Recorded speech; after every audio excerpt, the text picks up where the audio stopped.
سامعین سے گزارش ہے کہ ایلیکوینٹ ادب اور ایلیکوینٹ ادب ایکسٹراس میں جتنے بھی مشہور تاریخی ناولز اور فکشنل ناولز کمپلیٹ ہو چکے ہیں اس کا مطالعہ ہمارے پلے لسٹ سیکشن میں کریں اور زیادہ سے زیادہ شیئر کرنے کی کوشش کریں، اور ہم سے رابطہ کرنے کے لیے فیس بک اور ٹویٹر پر فالو کریں۔ جزاک اللہ۔ صدیوں کا بیٹا، صدیوں پر محیط ایک ناقابل فراموش داستان، مصنف ایم راحت۔ گلزمان، تمہارے جیسے کتوں کو میں اپنا دوست نہیں کہہ سکتا۔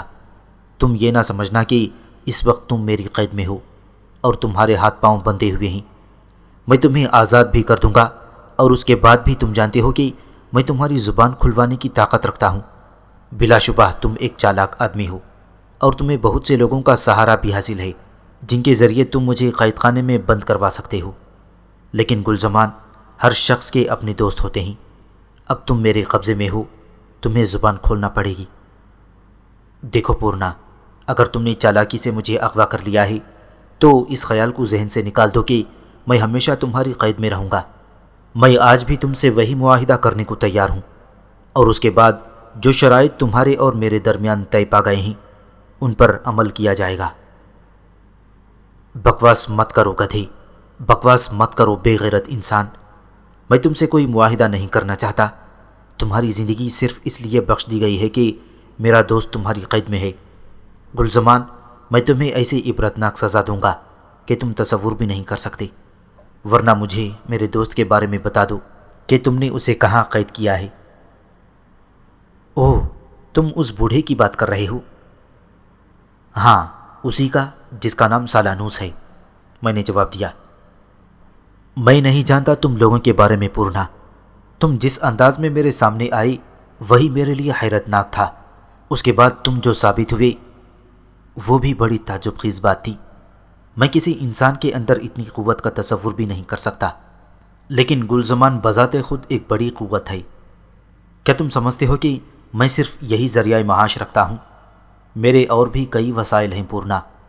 اگر تم میرے ساتھ شریک نہ ہوئے تو مجھے تمہاری اتنی پرواہ بھی نہیں ہے، اور وہ عورت جو میری غلام تھی، میں اسے اتنی مہلت کہاں دے سکتا تھا کہ وہ میرے احکامات کی تعمیل نہ کرے؟ میں نے تم سے تعرض نہیں کیا تھا پورنا۔ ایک عورت ایک پہلوان کے لیے ضرورت سے زیادہ تباہ کن ثابت ہوتی ہے۔ میں نے اسی لیے اسے روکنا چاہا تھا، لیکن تم نے درمیان میں مداخلت کی، اور آج بھی میں مانتا ہوں کہ تم ایک سیدھے سادھے انسان ہو اور اس چھل فریب سے واقف نہیں ہو جو عورت کی ذات سے وابستہ ہے۔ اسی لیے میں نے تمہارے لیے کوشش کی تھی، لیکن تم نے گلزمان سے ٹکر لینے کی سوچی۔ بلا شبہ تم ایک پہلوان ہو، لیکن طاقت ہی سب کچھ نہیں ہوتی۔ گلزمان کے وسائل تم سے زیادہ ہیں، اور اب تم یہ سمجھتے ہو کہ اپنے دوست کے ذریعے تم نے مجھے اغوا کرا لیا ہے اور مجھ سے اپنا انتقام لے سکتے ہو، تو یہ تمہاری بھول ہے۔ میں اب بھی نکل جانے کی قوت رکھتا ہوں۔ میں خود ہی تمہیں یہاں سے نکل جانے کا موقع دوں گا گلزمان۔ تمہارے جیسے چوہوں کو مارنا میری شان کے خلاف ہے، لیکن بس مجھے میرے دوست کا پتہ بتا دو۔ اور سنو، اگر تم نے میرے دوست کا پتہ نہ بتایا تو بہر صورت میں اسے تلاش کر ہی لوں گا، لیکن یہاں سے تم زندہ واپس نہیں جاؤ گی، میں نے گلزمان سے کہا۔ میں اس لیے یہ بات نہیں کر رہا پورنا کہ میں تم سے خوفزدہ ہوں، خوف مجھے چھو کر بھی نہیں گزرا، لیکن یہ حقیقت بتاتے ہوئے مجھے ایک حیرت کا احساس بھی ہے۔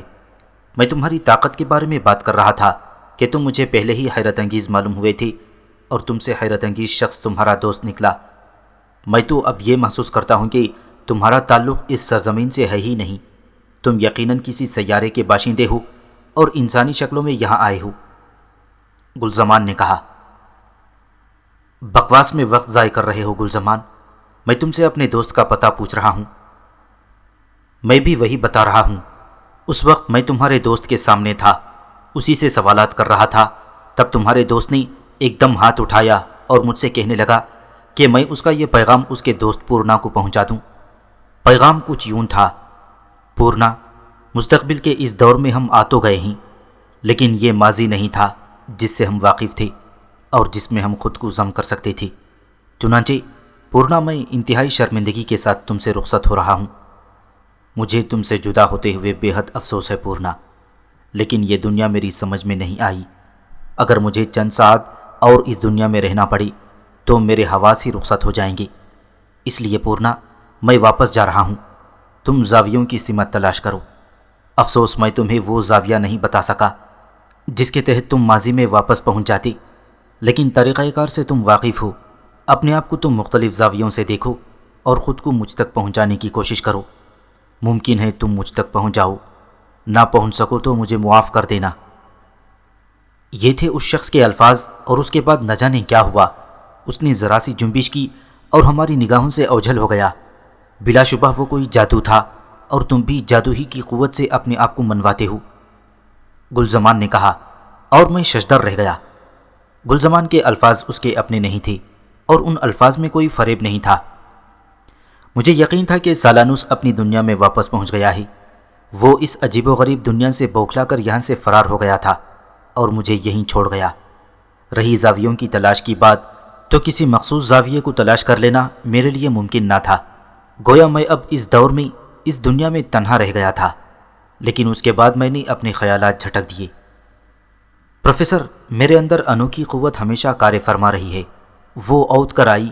بھلا مجھے دنیا میں کسی کی کیا پرواہ ہو سکتی تھی، اور بھلا سالانوس کیا حیثیت رکھتا تھا؟ اگر وہ احمق بھی اپنی جان بچا کر بھاگ گیا تو یہ کوئی انوکھی بات تو نہیں تھی، اسے بھاگنا ہی تھا۔ باقی رہی میری بات، تو اگر میں فیوچر میں رہ گیا تھا تو اس سے کیا فرق پڑتا تھا؟ میں خود بھی صدیوں کے لیے سو جایا کرتا تھا، اور اس کے بعد جاگتا تو میری آنکھ آنے والے وقت ہی میں کھلتی تھی۔ چنانچہ چند ساعت کے بعد میں مطمئن ہو گیا۔ گلزمان بھی اب میرے لیے ایک بیکار شخص تھا۔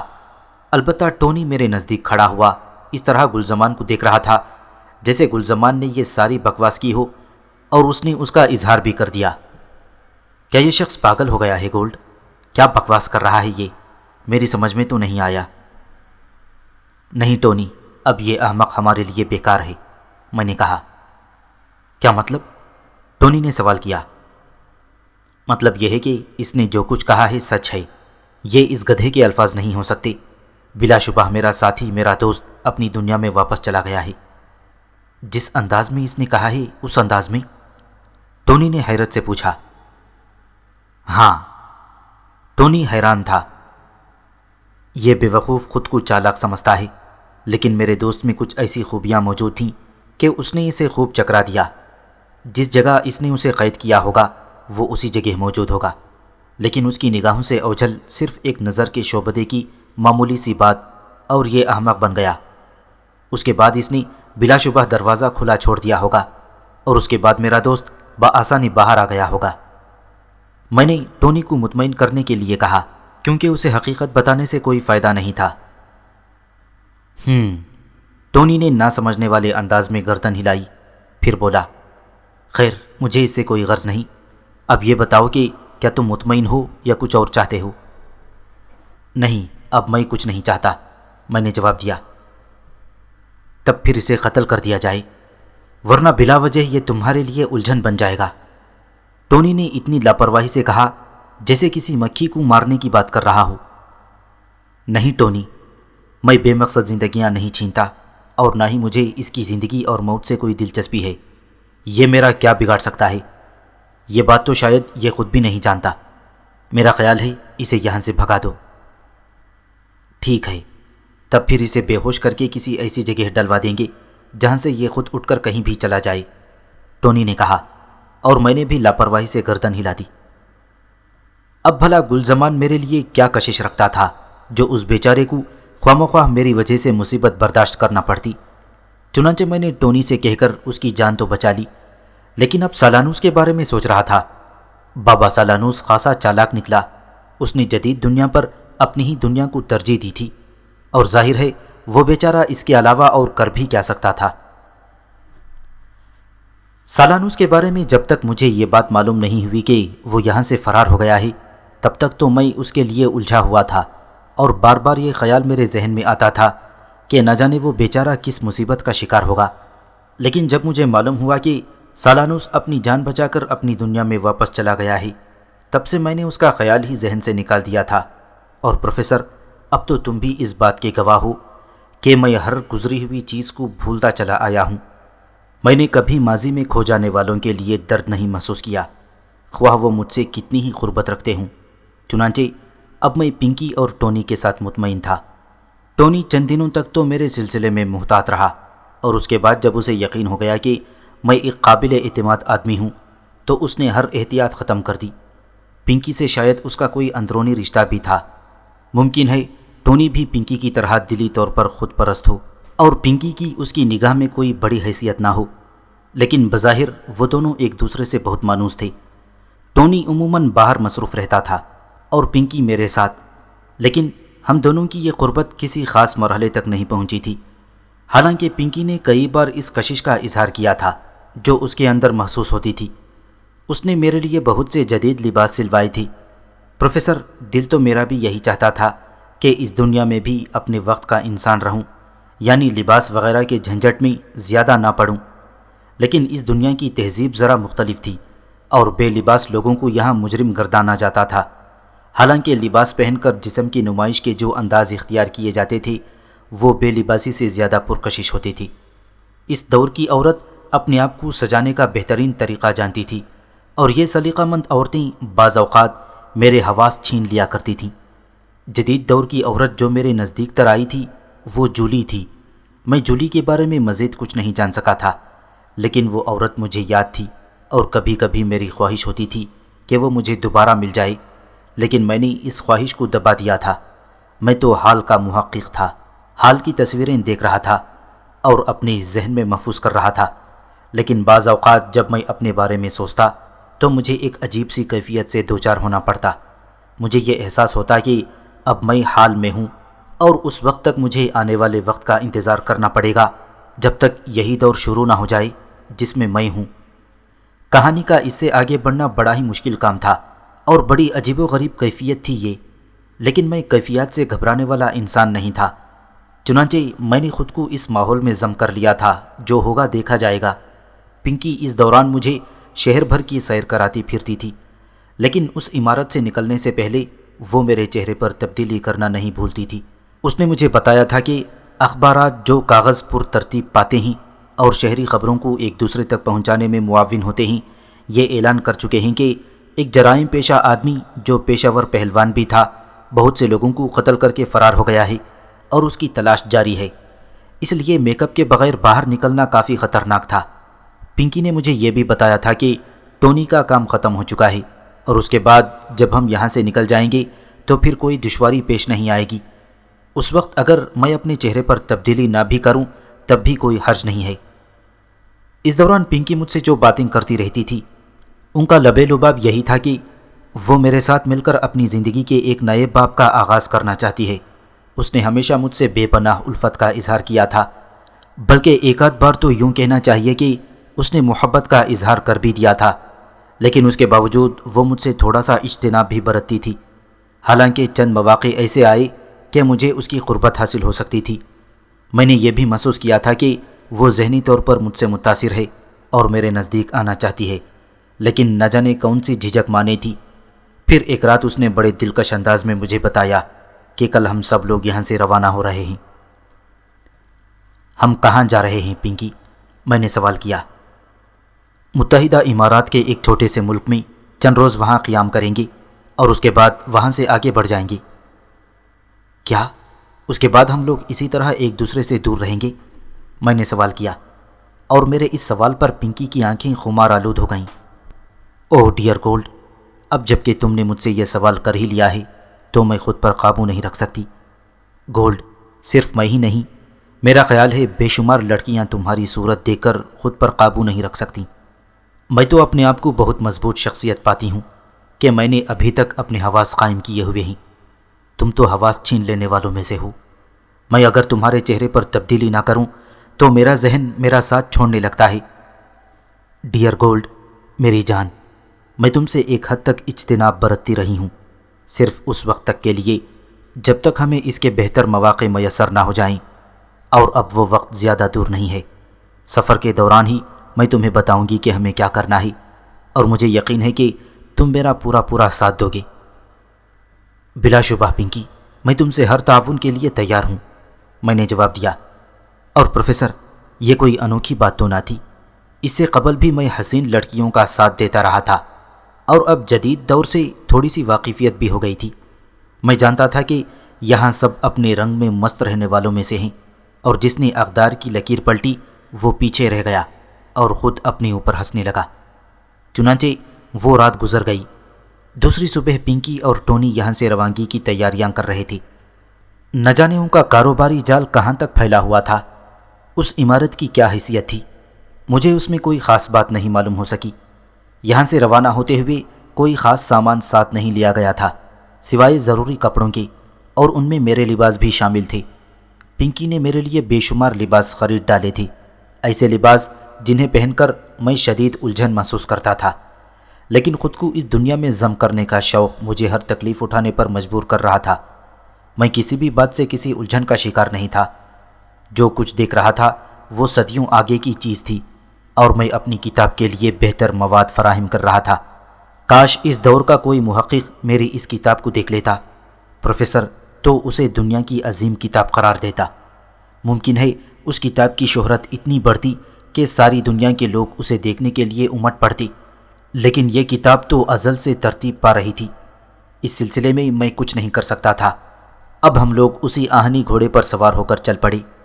ٹونی اور پنکی کے علاوہ ایک شخص اور بھی تھا جو آج اس گھوڑے کو چلا رہا تھا۔ ہم تینوں پیچھے بیٹھے ہوئے تھے، اور پھر کافی عرصے کے بعد میں نے سمندر کے سینوں پر جہازوں کو پھرتے دیکھا۔ یہ جہاز میں پہلے بھی دیکھ چکا تھا۔ یہ جہاز میرے لیے اجنبی نہیں تھے، لیکن اب ان کی جو موجودہ شکل تھی وہ قابل حیرت تھی۔ اب یہ جہاز چپوؤں سے یا بادبانوں سے نہیں چلتے تھے۔ پہلے بھی میں نے ایسے جہازوں سے سمندر کے سینے پر سفر کیا تھا، لیکن اس وقت بے شمار غلام ان جہازوں کو آگے بڑھانے کا کام انجام دیتے تھے، لیکن آج صرف مشینی غلام تھے، اور جہازوں کی شکل اتنی بدلی ہوئی تھی کہ دیکھ کر حیرت ہوتی تھی۔ انوکھی دنیا تھی پروفیسر۔ تم کہتے ہو کہ آج کا دور وہی دور ہے جس کا میں تذکرہ کر رہا ہوں، لیکن پروفیسر میرے دل میں شدت سے یہ خواہش بیدار ہوئی تھی کہ میں اس دنیا میں جا کر صدیوں پہلے کے واقعات کو پھر سے دیکھوں۔ تو پھر کیوں نہیں دیکھتے؟ میری پیشکش ہے کہ میرے ساتھ اس نئی دنیا میں چلو اور اس کے عجیب و غریب اقدار اور ثقافت سے لطف اٹھاؤ۔ نہیں پروفیسر، اس کہانی کو سناتے ہوئے جو لطف مجھے محسوس ہو رہا ہے میں اسے نظر انداز نہیں کر سکتا۔ سب سے بڑی بات یہ کہ تم سننے والے ایسے ہو کہ میں نے تمہارے چہرے پر کہیں اس کہانی سے بیزاری کے تاثرات نہیں محسوس کیے۔ چنانچہ جب تک تم مجھے سنتے رہو گے میں ادوار کی کہانیاں سناتا رہوں گا، اور جب تم تھک جاؤ گی تو مجھے بتا دینا۔ فرزانہ کا دل چاہا کہ اس سے کہہ دے کہ بس اب خاموش بھی ہو جائے، یوں تو ساری عمر بیت جائے گی اور کہانی جاری رہے گی۔ پہلے اس نے ماضی سے مستقبل میں چھلانگ لگائی، اور اب اگر وہ پھر ماضی میں واپس چلا گیا اور رفتہ رفتہ وہاں سے آگے بڑھا تو کہانی کہاں کہاں تک پہنچے گی۔ لیکن اس نے یہ الفاظ نہ کہے، کیونکہ اس کی سنائی ہوئی کہانیاں اتنی دلکش تھیں کہ وقت گزرنے کا یا کسی تھکن کا کوئی احساس نہیں تھا۔ ہاں، جب بھی ان کے دلوں میں اپنی دنیا کا خیال آتا تو ایک ہوک سی ان کے سینے سے اٹھنے لگتی، حالانکہ اس دنیا میں ان کا کچھ نہیں تھا۔ جو کچھ تھا یہیں پر موجود تھا۔ ان کی کل کائنات ان 3 افراد پر مشتمل تھی۔ اس نے ایک بار پھر اپنی کہانی وہیں سے جاری کی۔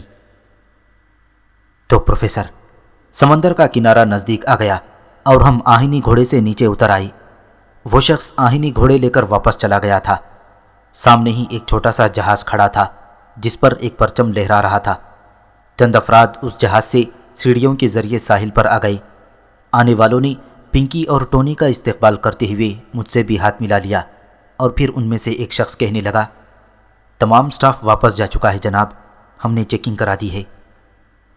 کوئی قابل ذکر بات؟ ٹونی نے پوچھا۔ جی نہیں، سب ٹھیک ٹھاک ہے۔ چیکنگ کے لیے آنے والوں میں ہمارا دوست بھی موجود تھا۔ اس نے مسکراتے ہوئے ہم سے ہاتھ ملایا، اور پھر ایک سرسری سی نگاہ لانچ پر ڈالی گئی۔ نیچے تو کوئی گیا بھی نہیں۔ اس شخص نے کسی کو اس پر آنے کی اجازت نہیں دی، اور خود چیکنگ کر کے ہمیں کلیئرنس سرٹیفکیٹ دے کر چلا گیا۔ بہت خوب، تو گویا اب کوئی کام باقی نہیں ہے؟ ٹونی نے پوچھا۔ جی نہیں، آپ ہی دیکھ لیجئے، اس پر کلیئرنس فلیگ لگا ہوا ہے۔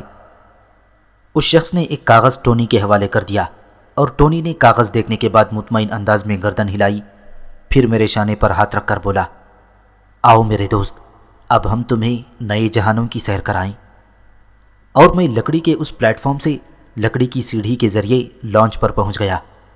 میرے پیچھے ٹونی اور پیچھے پنکی تھی۔ لانچ کیا تھی؟ ایک چھوٹی سی دنیا تھی۔ حالانکہ اس سے بڑے بڑے بے شمار جہاز مجھے نظر آ رہے تھے، لیکن جتنی بڑی یہ لانچ تھی، اتنے بڑے جہاز میں تو میں نے کبھی سفر بھی نہیں کیا تھا۔ کافی گنجائش تھی۔ لکڑی کے کئی چھوٹے چھوٹے کمرے بنے ہوئے تھے۔ انہی میں سے ایک بڑے ہال نما کمرے میں ہمیں لے جایا گیا اور ہم سے بیٹھنے کی درخواست کی گئی۔ اس کمرے سے ملحق شیشے کی دیوار والا ایک اور کمرہ تھا، جس میں ایک شخص موجود تھا جو شاید لانچ چلاتا تھا، کیونکہ ٹونی نے اسے اپنا کام شروع کرنے کی ہدایت کر دی تھی۔ پھر ایک گرج سنائی دی اور اس کے ساتھ ہی کچھ سیٹیاں بھی میرے کانوں میں گونجی، اور اس کے بعد میں نے پانی کی اس عجیب جہاز کو سمندر کے سینے پر آگے بڑھتے ہوئے محسوس کیا۔ یہ ساری باتیں میرے لیے بڑی تحیر خیز تھیں۔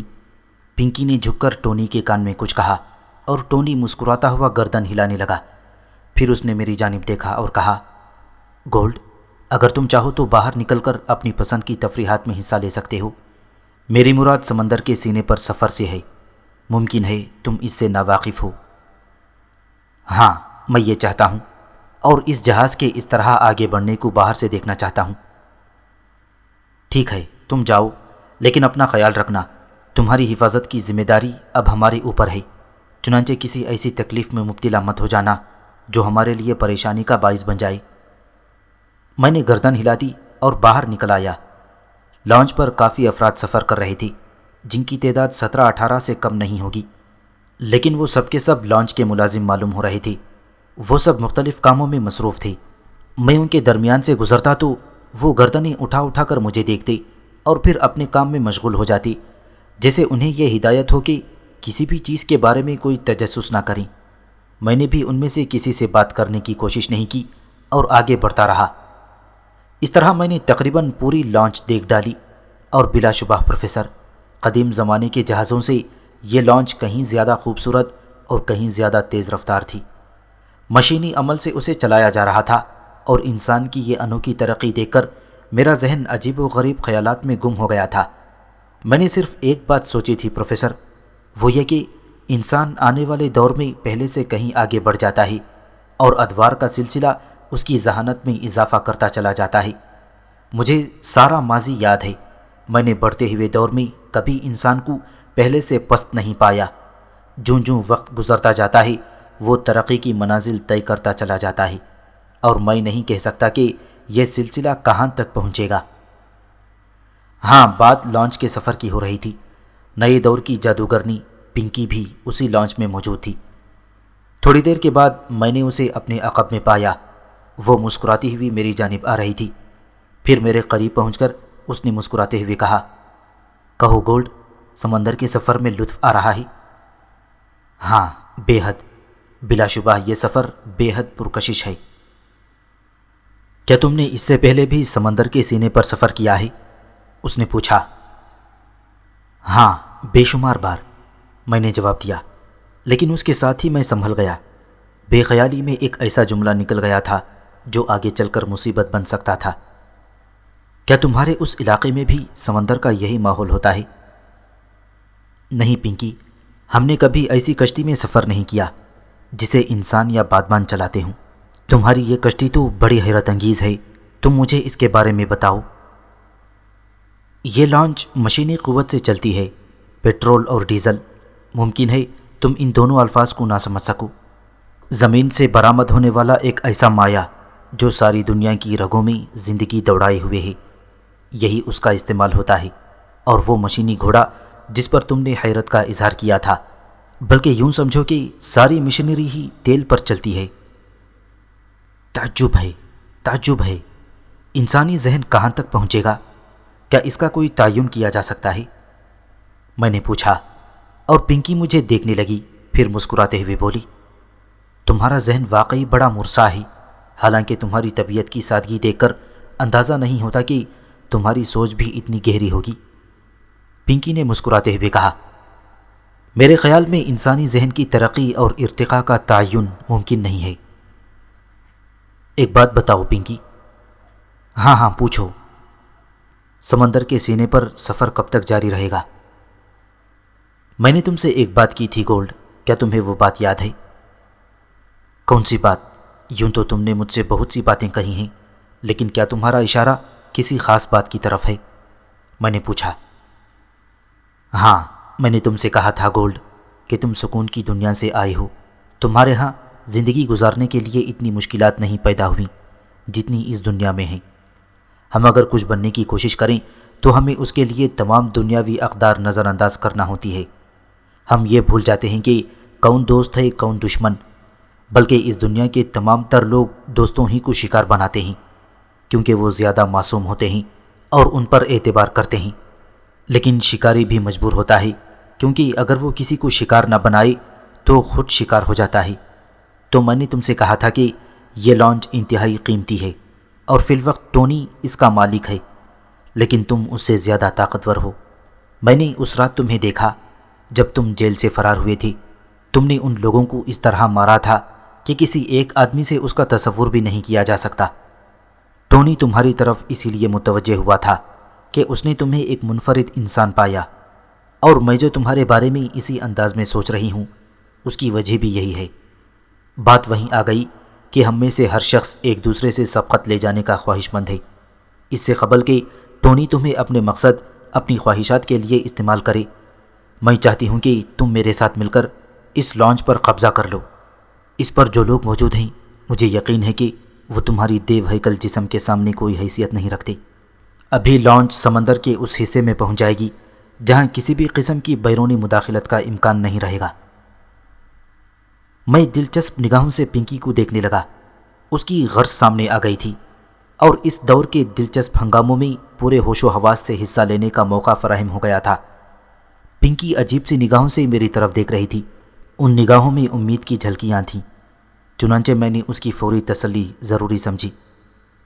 میں پہلے بھی تم سے وعدہ کر چکا ہوں پنکی، لیکن کچھ سوالات میرے ذہن میں ہیں۔ وہ کیا؟ جیسا کہ تم نے بتایا تھا کہ ٹونی کا تعلق ایک گروہ سے ہے۔ ہاں، گروہ کے دوسرے لوگ بھی ہوں گے، کافی لوگ ہیں۔ یہ دولت جو اس لانچ پہ موجود ہے، یہ دولت جو اس لانچ پر موجود ہے تمام لوگوں کی ہوگی؟ ہاں، سبھی حصے دار ہوتے ہیں۔ ظاہر ہے بعد میں تم ان لوگوں سے رابطہ نہیں رکھو گی؟ نہیں، لیکن تم اس لانچ کو کہاں لے جاؤ گی؟ اوہ ڈیئر گولڈ، تم سے ملاقات کے بعد میرے ذہن میں یہ اسکیم آئی تھی اور میں نے اس کے ہر پہلو پر غور کیا تھا۔ میں اس کے لیے پورا پلان بنا چکی ہوں۔ وہ کیا؟ ہم لانچ کو پوائنٹ 80 پر لے جائیں گے۔ یہ ایک جزیرہ ہے جو مشرق وسطی کے علاقے میں ہے، لیکن غیر آباد جزائر کے سلسلے میں سے ایک ہے، اور عام طور سے اسمگلروں کے استعمال میں رہتا ہے۔ یہاں پوری لانچوں کا سودا ہو جاتا ہے، اور کوئی کسی سے نہیں پوچھتا کہ وہ کون ہے اور مال کی حیثیت کیا ہے۔ تو گویا وہاں چوروں کے چور پہنچتے ہیں؟ میں نے دلچسپ لہجے میں پوچھا۔ ہاں، یہ بظاہر انوکھی حیثیت رکھتے ہیں۔ یہاں ہر جگہ کے لوگ آتے ہیں، صرف مال ہونا چاہیے، سودا ہو جاتا ہے، اور وہاں نئی لانچیں بھر کر کہیں سے کہیں پہنچ جاتی ہیں۔ صورتحال صرف یہ ہوتی ہے کہ اس گروہ کو پتہ نہ چلنے پائے جس کا یہ مال ہے۔ بس کچھ سمندری قانون ایسے ہیں جن کی تفصیل بہت طویل ہے، لیکن اگر ہم اپنے کام سے فارغ ہو کر وہاں پہنچ گئے تو ہمیں بڑی آسانیاں ہوں گی۔ مجھے ان جزائر کے بارے میں کچھ بتاؤ، میں نے پوچھا۔ دراصل یہ جزائر یوں تو مشرق وسطی ہی کا حصہ ہیں، لیکن ان پر کسی کی حکومت نہیں ہے۔ ایک معاہدے کے تحت ان جزائر کو کوئی شخص اپنی ذاتی ملکیت نہیں کہہ سکتا۔ اسی کی وجہ سے ان کے ذریعے اسمگلنگ کا کاروبار بہت اعلیٰ پیمانے پر ہوتا ہے، اور ان چھوٹے چھوٹے ممالک کی بے شمار ضروریات پوری ہو جاتی ہیں۔ چنانچہ اس طرح سے ان جزائر کی سرپرستی حکومتیں کرتی ہیں، اور یہاں پہنچ جانے والے اس حیثیت سے تسلیم کر لیے جاتے ہیں کہ وہ تاریک سوداگر ہیں۔ خوب، بڑی عمدہ بات ہے، بہت ہی پر لطف، میں نے کہا۔ واقعی عجیب و غریب کیفیت تھی، کیسی انوکھی باتیں علم میں آ رہی تھیں۔ تہذیب کی یہ دنیا بظاہر بے حد دلکش اور خوشنما ہو گئی تھی، لیکن اندر سے وحشت کے وہی آثار نظر آتے تھے جو ابتدائی دور میں موجود تھے پروفیسر۔ انسان مختلف لبادوں میں چھپتا چلا گیا، لیکن اس کی شخصیت کا نظریہ ایک ہی رہا۔ طاقت ہو تو اپنے آپ کو منواؤ، پیس سکتے ہو تو پیس دو اور خوش رہو۔ یہی کیفیت ابتدائی دور کے انسان کی تھی۔ وہ بڑے بڑے جانوروں کا شکار کرتا تھا اور پھر اس شکار کی تقسیم طاقت کی بنیاد پر ہوتی تھی۔ جو زیادہ طاقتور ہوتا تھا وہ پیٹ بھر لیتا تھا، اور جو کمزور تھے انہیں بھوکا رہنا پڑتا تھا۔ تو میں نے یہ مماثلت محسوس کی، اور میں تو صرف دیکھنے والا تھا۔ ادوار میں تحریف بھلا میرے بس کی بات نہیں تھی۔ بہر صورت میں نے پنکی کی مدد کرنے کا فیصلہ کر لیا۔ ٹونی سے مجھے کوئی خاص دلچسپی نہیں تھی، پنکی سے بھی نہیں تھی، لیکن میں اپنا ایک مقام بنانا چاہتا تھا، اور اب جب کہ سالانوز بھی یہاں سے چلا گیا تھا اور مجھے خود اسی دنیا میں وقت گزارنا تھا، تو کیوں نہ بھانت بھانت کے لوگوں سے ملتا اور اس دنیا کے بارے میں زیادہ سے زیادہ معلومات حاصل کرتا، کہ معلومات تو میرا مشن تھا۔ تو پھر اپنا کھیل کب شروع کر رہے ہو گولڈ؟ پنکی نے پوچھا۔ یہ فیصلہ کرنا تمہارا کام ہے پنکی، میں نے کہا۔ دراصل میں نہیں چاہتی کہ لانچ سمندر میں بہت دور تک چلی جائے۔ جس جگہ اس لانچ کو جانا ہے وہاں تک کا فاصلہ بہت زیادہ نہیں ہے، اور ہماری روانگی کی اطلاع ان لوگوں کو مل چکی ہے۔ چنانچہ ہمیں جلد از جلد یہ کام کر کے اپنا رخ بدل لینا چاہیے۔ جب ہم وہاں پہنچیں گے جہاں اس لانچ کو جانا ہے تو ان لوگوں کو تشویش ہوگی، کوئی یہ سوچ بھی نہیں سکے گا کہ لانچ پر اس طرح سے کسی کا قبضہ ہو گیا ہے۔ چنانچہ وہ تحقیقاتی مشن پر نکلیں گے اور چند روز اس میں مصروف رہیں گے۔ اس کے بعد انہیں کچھ شبہ ہوا تو وہ ان جزائر کا رخ کریں گے جہاں چوری کی لانچیں فروخت ہوتی ہیں۔ اس حالت میں ہمیں اچھا خاصا وقت مل جائے گا، لیکن بہتر یہی ہے کہ ہم اپنا کام جلد از جلد کر لیں۔ پنکی نے جواب دیا۔ جب تم کہو پنکی، مجھے اس میں کوئی اعتراض نہیں ہے، اگر تم چاہو تو ابھی اور اسی وقت، میں نے کہا۔ تھوڑی دیر انتظار کر لو، یہ لوگ ابھی ایسی کوئی بات سوچ بھی نہیں سکتے۔ اس سلسلے میں ہمیں چند باتوں کا خیال رکھنا ہے گولڈ۔ وہ کیا؟ میں نے سوال کیا۔ لانچ پر ہتھیار موجود ہیں۔ میں نے کوشش کی ہے کہ کسی کے پاس کوئی مہلک ہتھیار نہ رہے۔ میں نے انتہائی چالاکی سے ٹونی کا پستول بھی خالی کر دیا ہے، لیکن اس کے بعد ہمیں اس بات کے امکان کو مد نظر رکھنا چاہیے کہ ممکن ہے کسی کے پاس ہتھیار موجود ہی ہوں جو ہماری نظروں سے پوشیدہ ہوں۔ میں ہتھیاروں کی پرواہ نہیں کرتا پنکی، میں ان سے نمٹ سکتا ہوں۔ ٹھیک ہے، لیکن ہمیں خطرہ مول لینے کی ضرورت ہی کیا ہے؟ میں اس کے لیے ایک چھوٹا سا بندوبست کر چکی ہوں، اس پر عمل کروں گی۔ کیا بندوبست کیا ہے تم نے؟ میں نے پوچھا۔ میں نے ایک سٹن گن ان لوگوں کی نگاہوں سے چھپا کر لانچ پر پہنچا دی ہے۔ ابھی تھوڑی دیر کے بعد جب سمندر میں ہمارا ڈرامہ شروع ہوگا تو میں اس گن کو لے کر اس بلند جگہ پر کھڑی ہو جاؤں گی جہاں سے میں پوری لانچ پر نگاہ رکھ سکتی ہوں، اور پھر تم ان سب کو اٹھا اٹھا کر سمندر پر پھینک دو گے۔ اوہ، لیکن اس کھلے سمندر میں تو وہ لوگ زندہ نہ بچ سکیں گے۔ ان کا زندہ نہ بچنا ہی بہتر ہے، پنکی نے زہریلے لہجے میں کہا۔ ان میں تمہارا ساتھی ٹونی بھی ہوگا؟ میں نے تعجب سے پوچھا۔ ہاں، کیوں نہیں؟ پنکی نے جواب دیا۔ پروفیسر، زمانہ قدیم کی وہ خونخوار عورتیں مجھے یاد آ گئیں جو انسانی زندگی کی کوئی حقیقت نہیں سمجھتی تھیں۔ یہ عورت بھی روپ بدلے ہوئے تھی، لیکن تھی انہی میں سے۔ میں قدم قدم پر اس دور کے لوگوں کا اور گزرے ہوئے ادوار کے لوگوں کا موازنہ کر رہا تھا، اور مجھے لگ رہا تھا کہ کل کے اور آج کے انسان میں کوئی فرق نہیں ہے۔ تہذیب نے انسان کی شکل بدل دی ہے، اس کی سوچ اور اس کی فطرت کی درندگی میں کوئی تبدیلی نہیں آئی، بلکہ یہ ممکن ہے پروفیسر کہ اس دور کا انسان درندگی میں بھی ترقی اختیار کر چکا ہے، کیونکہ وہ ذہین ہے۔ یہ عورت جس سے بے پناہ الفت اور محبت کا اظہار کرتی تھی اور جس کے ساتھ اس نے طویل وقت گزارا تھا، اسی کی موت کی خواہاں تھی، اور اسے قتل کرنے میں اسے کوئی آر نہیں تھی۔ تمہیں اس کی موت کا افسوس نہیں ہوگا؟ میں نے سوال کیا۔ افسوس؟ پنکی بدستور زہریلے لہجے میں بولی۔ دراصل تم سادہ سی دنیا کے ایک سادہ سے انسان ہو گولڈ۔ یہ دنیا تمہاری دنیا سے بہت مختلف ہے۔ کیا صرف میں ٹونی سے دلچسپی رکھتی ہوں؟ کیا مطلب؟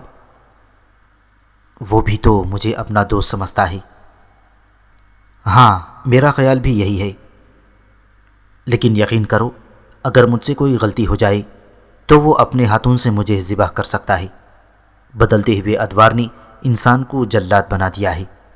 رشتوں اور محبتوں کو آزمائش کی ترازو تک جانا پڑتا ہے، اور عموماً دولت کا پلڑا بھاری رہتا ہے۔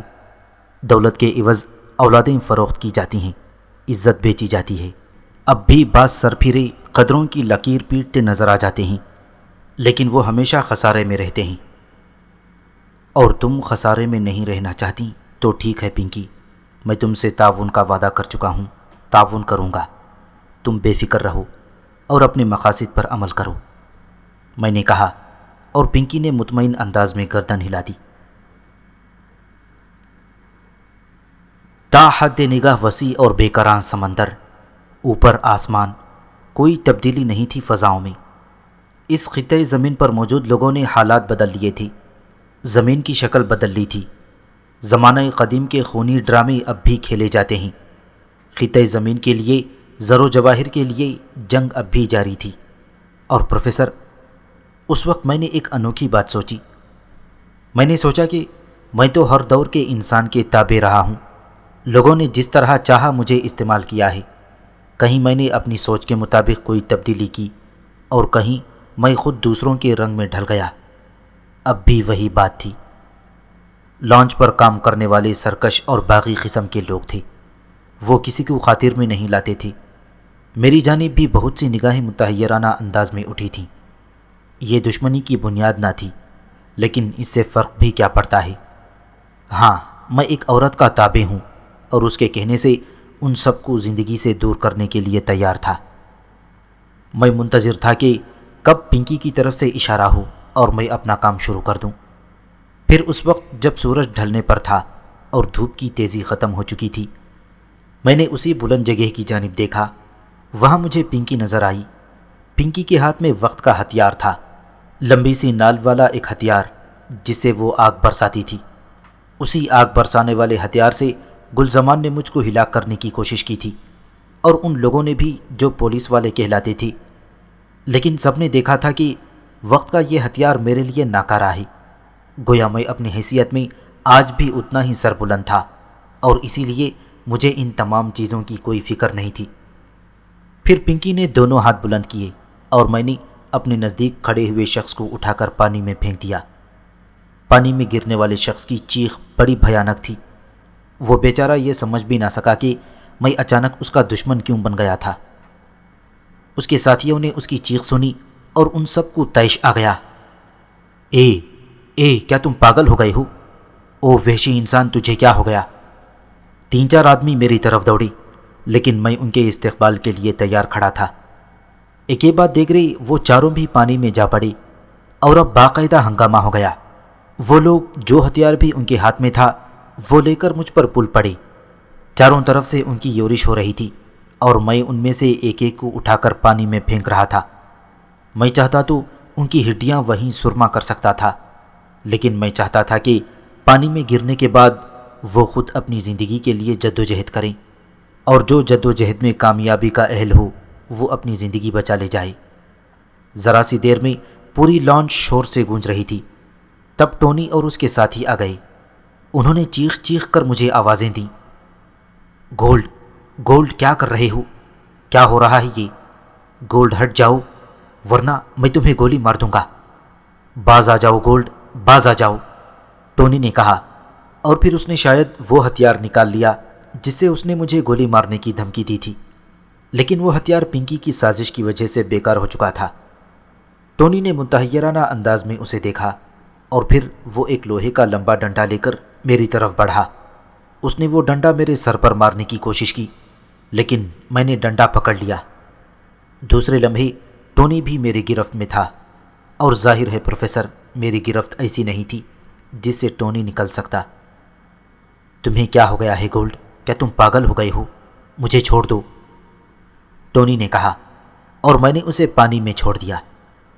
ٹونی بھی دوسرے لوگوں کی طرح پانی میں ہاتھ پاؤں مار رہا تھا، اور اس کے بعد لانچ پر کام کرنے والے تمام افراد ہی میرے خلاف نبرد آزما ہو گئے تھے۔ پنکی اپنی جگہ کھڑی دلچسپ نگاہوں سے میری اس کاوش کو دیکھ رہی تھی۔ اسے شاید احساس ہو رہا تھا کہ اس نے جو فیصلہ کیا تھا وہ غلط نہیں تھا۔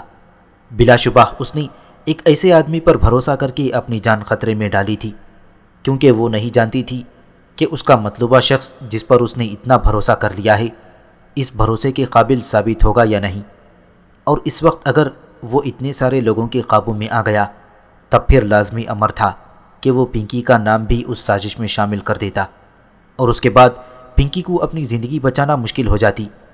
لیکن پنکی کی خوش بختی تھی کہ مجھ جیسا آدمی اس کا مددگار تھا جس کے بارے میں وہ اتنے وثوق سے سوچ بھی نہیں سکتی تھی۔ بالآخر میں نے لانچ کے آخری آدمی کو بھی پانی میں اچھال دیا۔ لانچ بدستور اپنا سفر طے کر رہا تھا۔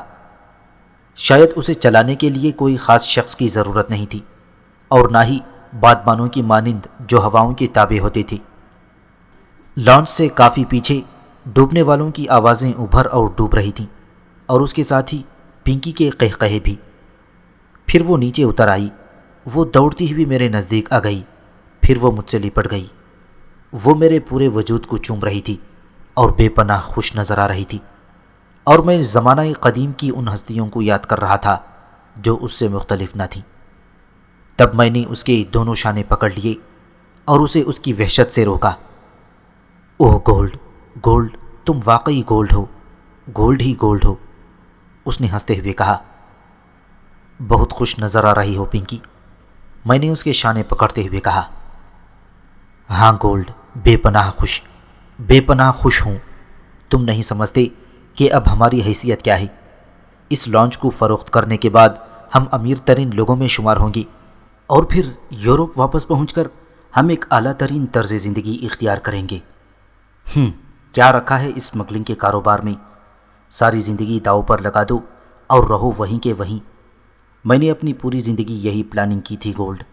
میں نے سوچا تھا کہ کسی وقت اپنے ساتھیوں کو ہی کاٹ کر اپنی منزل پر پہنچنے کی کوشش کروں، اور یقین کرو گولڈ، تم اس میں میرے معاون رہے ہو۔ گولڈ، تم میری زندگی کے سب سے بڑے ساتھی ہوگے۔ میں احسان ماننے والوں میں سے ہوں۔ میں ایک اچھی زندگی کی خواہاں تھی۔ میں مطلق العنان رہنا چاہتی تھی، اور اس گروہ میں رہ کر میں کچھ بھی نہ بن سکتی تھی۔ گولڈ، میری خوشیوں کا کوئی ٹھکانہ نہیں رہا۔ آؤ ہم مسرت کا رقص برپا کریں۔ وہ زبردستی میری کمر سے لپٹ گئی اور اٹھلانے لگی، لیکن وہ مجھے رقص پر آمادہ نہیں کر سکی تھی۔ دیر تک وہ مجھے جنبش دینے کی کوشش کرتی رہی، اور پھر تھک کر اس نے مجھے چوم لیا۔ تم تو چٹان ہو، چٹان، بھلا میں تمہیں کیسے ہلا سکتی ہوں؟ تھوڑی دیر پہلے میرے ذہن پر جو غبار چھایا ہوا تھا وہ پنکی کے اس لمس نے دور کر دیا، اور میرے ہاتھ بھی اس کی کمر کے گرد حمائل ہو گئی۔ تب میں اسے لیے ہوئے اس کیبن کی طرف چلا گیا جہاں پہلے ٹونی اور دوسرے لوگ موجود تھے۔ لانچ بدستور سفر کر رہی تھی۔ کیبن میں پہنچ کر میں نے پنکی سے پوچھا، یہ بتاؤ پنکی، کیا یہ جہاز خود بخود چلتا ہے؟ ہاں، لیکن ہم اسے تنہا نہیں چھوڑ سکتے۔ اس کا رخ ہمیں کنٹرول کرنا پڑتا ہے، ورنہ ممکن ہے یہ کسی چٹانی علاقے کی طرف جا نکلے یا کسی اور جہاز کے قریب ہو کر اس سے ٹکرا جائے۔ تو اس پر قابو رکھنے کے لیے تمہیں کیا کرنا ہوگا؟ میں نے پوچھا۔ میں تمہیں بتاتی ہوں، پنکی نے کہا، اور میں بھی جذبات کے اس ہنگامے سے نکل آیا جس نے مجھے یہ سوال کرنے پر مجبور کر دیا تھا۔ ٹھیک ہی تو تھا، سمندر کے سینے پر یہ رنگ رلیاں منانا مناسب نہیں لگتی، خاص طور پر اس صورت میں جبکہ اس جہاز کو سنبھالنا بھی ہمارا ہی کام ہو۔ پنکی مجھے لے کر جہاز کے اس حصے میں پہنچی جہاں اس کی مشین تھی۔ پھر اس نے مجھے اس جہاز کو قابو کرنے کا طریقہ سمجھا دیا۔ میں اس سے محظوظ ہو رہا تھا، اور میری سمجھ میں نہیں آ رہا تھا کہ یہ مشین ہر چیز پر قابض کس طرح ہو گئی ہے۔ کون سی قوت ان مشینوں کو روا رکھتی ہے پنکی؟ میں نے دلچسپی سے لانچ کی مشین کو دیکھتے ہوئے کہا۔ تیل جو زمین سے نکلتا ہے۔ اوہ، جس کے بارے میں تم بتا چکی ہو۔ ہاں، انسان نے بے پناہ وسائل حاصل کر لیے ہیں پنکی، مجھے حیرت ہوتی ہے تم لوگوں نے ان چیزوں کے حصول میں سخت محنت کی ہوگی۔ ہاں، گزرنے والوں نے اس دنیا کو بہت کچھ دیا ہے، اور آج بھی لوگ انسان کے ہر مسئلے کو حل کرنے کے لیے کوشاں رہتے ہیں۔ تم لوگ انہیں احترام سے یاد رکھتے ہو؟ ہاں، وہ انسان دوست کہلاتے ہیں، ہم انہیں سائنٹسٹ کہتے ہیں، اور وہ اس قابل ہیں، میں نے گردن ہلاتے ہوئے کہا۔ تھوڑی دیر کے بعد پنکی نے کہا، تمہارے سوالات بعض اوقات میرے لیے بڑے حیرت انگیز ہوتے ہیں گولڈ، میں نے کئی بار تمہارے بارے میں سوچا ہے۔ کیوں؟ میں نے پوچھا۔ اگر تم کسی سادہ سی بستی کے باشندے ہو تب تمہارے خیالات بھی محدود ہونے چاہیے، تم ہر لحاظ سے حیرت انگیز ہو، پنکی نے کہا، اور میں مسکرانے لگا۔ پنکی مطمئن تھی، اندازے کے مطابق اب وہ راستے پر لگ گئی تھی جو اس کے خیال کے مطابق پوائنٹ 80 کی طرف جاتا تھا۔ یہ جملہ بھی اس نے مجھے بتایا تھا، ورنہ میں نہیں جانتا تھا کہ یہ پوائنٹ کیا ہوتا ہے، اور اس نے جن جزائر کی مجھے تفصیل بتائی ہے انہیں اس نام سے کیوں پکارا جاتا ہے۔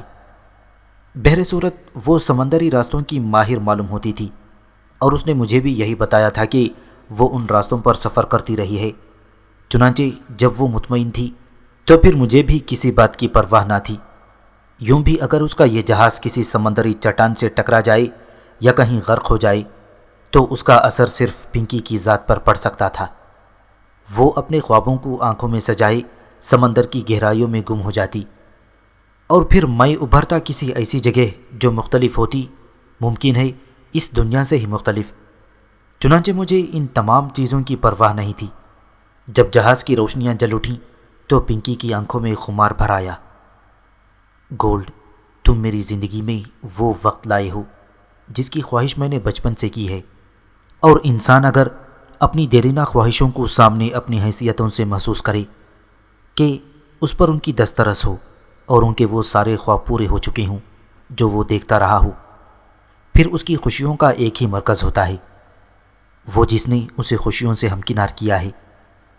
میں نہیں کہہ سکتی گولڈ کہ میرے بارے میں تمہارے کیا خیالات ہیں، لیکن میں اب تمہیں ہر حیثیت سے قبول کر چکی ہوں، اپنا مددگار، اپنا محسن، اور اپنی زندگی کا وہ ساتھی جس کے بعد زندگی تنہا نہیں رہتی بلکہ کسی دوسرے کے ساتھ چلتی ہے۔ کیا تم مجھے اس حیثیت سے قبول کر لو گی؟ اور پروفیسر، عورت آج پھر میری عظمت کا اعتراف کر رہی تھی۔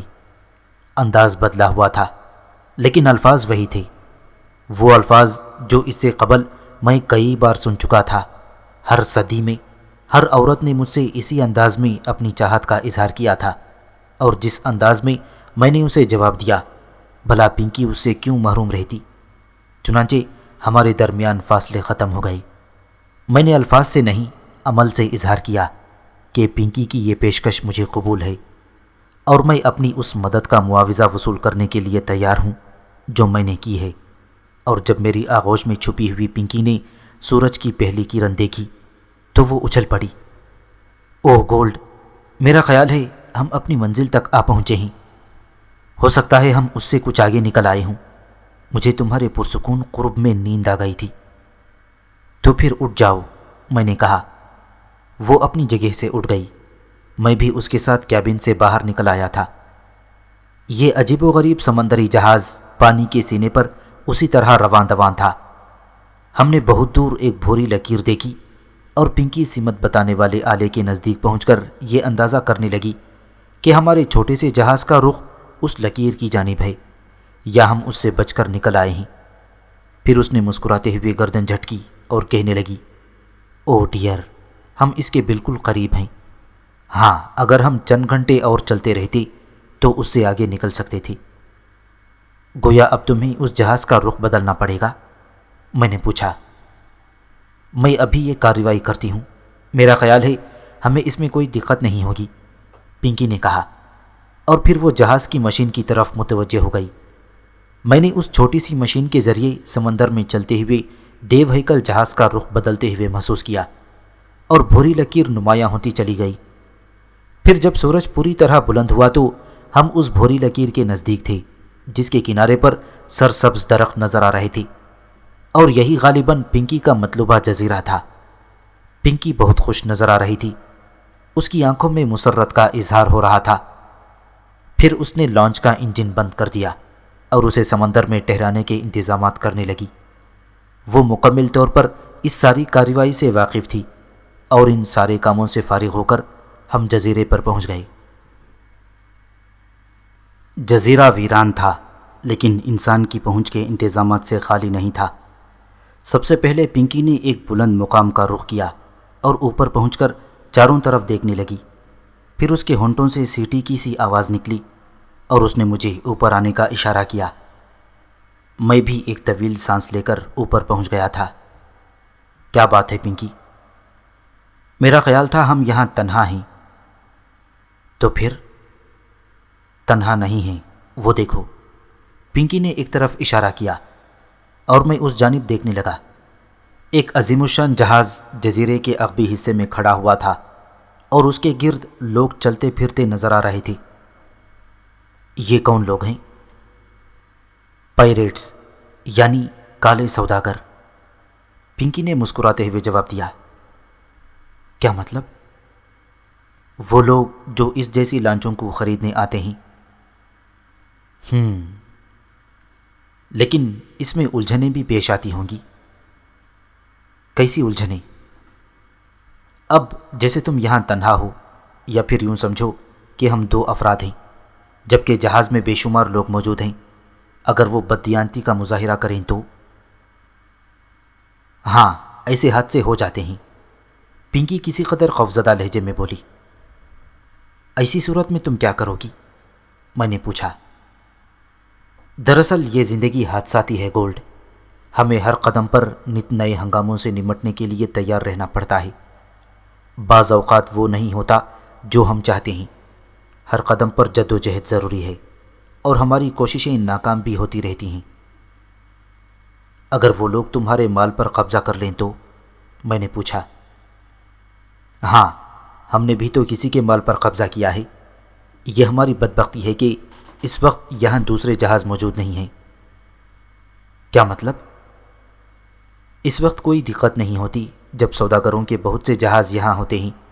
مال کی قیمت بھی اچھی ملتی ہے کیونکہ ان کے درمیان مقابلہ ہوتا ہے، لیکن اس وقت ایک جہاز ہے اور نہ جانے کس کا ہے۔ تو کیا ضروری ہے کہ ہم اس جہاز سے رابطہ قائم کریں؟ ہم نہیں کریں گے، انہوں نے ہمیں دیکھ لیا ہوگا۔ کیوں؟ ہم ان کی طرف تو نہیں ہیں۔ اس سے کوئی فرق نہیں پڑتا، ان کے پاس ایسے آلات ہیں کہ سمندر ہی میں ہمیں دور سے دیکھ لیا جائے۔ بہت خوب۔ بہرحال یہ دور آلات کا دور ہے۔ انسان نے اپنی ضرورت کے لیے نہ جانے کیا کیا انتظامات کیے ہیں، لیکن ٹھیک ہے پنکی، ہم ان حالات کا مقابلہ کریں گے۔ تم اگر چاہو تو دوسرے جہازوں کا انتظام کرو، ہم مال ان کے ہاتھ فروخت نہیں کریں گے۔ نہیں گولڈ، یہ ممکن نہیں ہے۔ کیوں؟ میں نے چونک کر پوچھا۔ ہم اس سے پہلے اس مال کو فروخت کریں گے جب ہمارے گروہ کو اس بارے میں معلوم ہو جائے کہ ہم کیا کارروائی کر چکے ہیں۔ دراصل بے شمار الجھنیں ہیں جن میں ہم پھنسے ہوئے ہیں۔ میں تم سے کون کون سی باتوں کا تذکرہ کروں؟ بہرحال تم پریشان نہ ہو، یہاں تک تو ہم آ ہی گئے ہیں، اس کے بعد کی کارروائی میری ذمہ داری ہے۔ ٹھیک ہے پنکی، میں پریشان نہیں ہوں، لیکن میں یہ بھی نہیں چاہتا کہ تم کسی سلسلے میں الجھو جہاں تمہیں اپنی ذات سے کسی کمی کا احساس ہو۔ تم مجھ سے مدد لے سکتی ہو، اور مجھے یقین ہے کہ میں تمہاری بھرپور مدد کر سکوں گا۔ ہاں، اس بات کا مجھے یقین ہے۔ تو اب کیا چاہتی ہو؟ فی الوقت تو کچھ نہیں، ہم ان کا انتظار کریں گے، پنکی نے کہا، اور میں خاموش ہو گیا۔ تھوڑی دیر تو میں خاموش رہا، پھر میں اور پنکی نیچے اتر آئے۔ میں نے پنکی کی طرف دیکھتے ہوئے پوچھا، کیا یہ جزیرہ قطعی طور پر غیر آباد ہے؟ ہاں، میں تمہیں مختصراً بتا چکی ہوں کہ یہ کسی کی ملکیت نہیں، بلکہ ایک طرح سے یہ جزائر بین الاقوامی کنٹرول میں ہے، اور یہ ہیں ہی ویران، کیونکہ نہ تو یہاں کوئی مستقل آبادی ہے اور نہ ہی کسی کی حکومت۔ بس یوں لگتا ہے جیسے یہ صرف اسمگلروں کے لیے چھوڑ دیے گئے ہوں، اور ان سے چشم پوشی کی جاتی ہو۔ حالانکہ حکومتیں اس کام کو غیر قانونی سمجھتی ہیں۔ میں نے پوچھا۔ ہاں، بالکل غیر قانونی۔ لیکن اس کے باوجود؟ ہاں، حکومتوں کے اپنے انداز بھی ذرا مختلف ہوا کرتے ہیں، پنکی نے کہا۔ لیکن جب سمگلر یا بلیک ڈیلرز یہاں آتے رہتے ہیں تو میرا خیال ہے ان جزائر پر آبادی ضروری تھی۔ نہیں، یہاں ہر قسم کے لوگ آ جاتے ہیں۔ یہاں آباد ہونے والے کس کا تحفظ حاصل کریں؟ اپنے طور پر زندہ رہنا تو بڑا مشکل ہے گولڈ۔ تم خود سوچو، کسی تحفظ کے بغیر کمزور انسان کیا کر سکتا ہے؟ گویا اس دور میں ہر انسان کو کسی نہ کسی حکومت کی زیر تحت ہونا۔ گویا اس دور میں ہر انسان کو کسی نہ کسی حکومت کی زیر تحت ہونا ضروری ہے۔